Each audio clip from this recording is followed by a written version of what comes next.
கர்த்தருக்கு பிரியமானவர்களே, கர்த்தராகிய இயேசு கிறிஸ்துவினுடைய வார்த்தைகளை நாங்கள் இந்த இடத்துல சொல்ல வந்திருக்கிறோம். கொஞ்ச நேரம் காது கொடுத்து நீங்கள் கேட்பீர்களானால் கர்த்தருடைய தயவு உங்களை தொடக்கூடியதா இருக்கும்.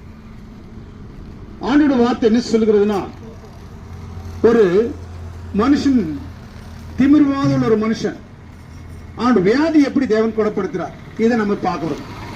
ஆனால் நம்ம வாழ்க்கை எப்படிப்பட்டதா இருக்குதுன்னா, நீ காணும் உலகமாழையே, நீ காணும் உலகமாழையே, இயேசு உன்னை அழைக்கிறார், அன்பாய் அழைக்கிறார்.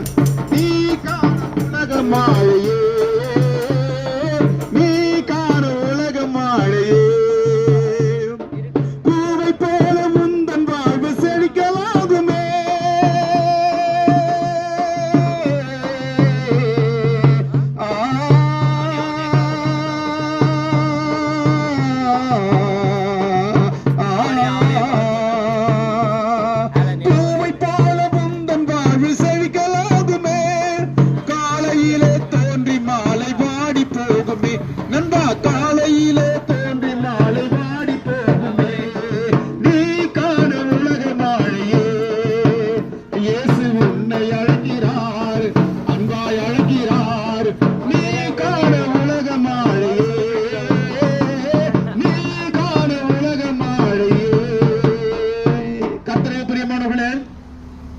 இந்த மாயான உலகத்திலே நாம் வாழ்ந்து கொண்டிருக்கிறோம்.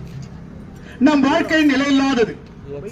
இந்த நிலையில்லாத வாழ்க்கைக்கு நிலையான ஒருவர் வருவாரானால் உன் வாழ்க்கை செழிப்பாகும், உன் வாழ்க்கை வசந்தமாகும், உன் வாழ்க்கையில் ஒரு முன்னேற்றம் வரும்.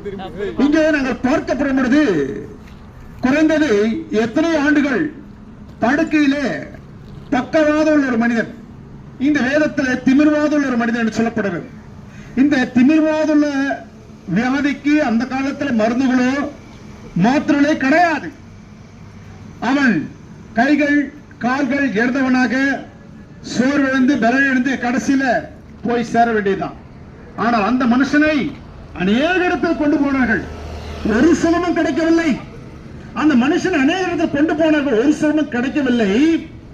ஆனால் கர்த்தர் சுகத்தை கொடுப்பார் என்று அவரிடத்தில் வந்தார்கள். ஆண்டவர் அந்த மகனை பார்த்து ஒரே ஒரு வார்த்தை சொன்னார். என்ன சொன்னார்? கர்த்தருக்கு ஸ்தோத்திரம், பூமியிலே பாவங்கள் மன்னிக்க மனுஷகுமார் ஒருவருக்கு மாத்திரம் தான் உண்டு. உன் பாவங்கள் மன்னிக்கப்பட்டது,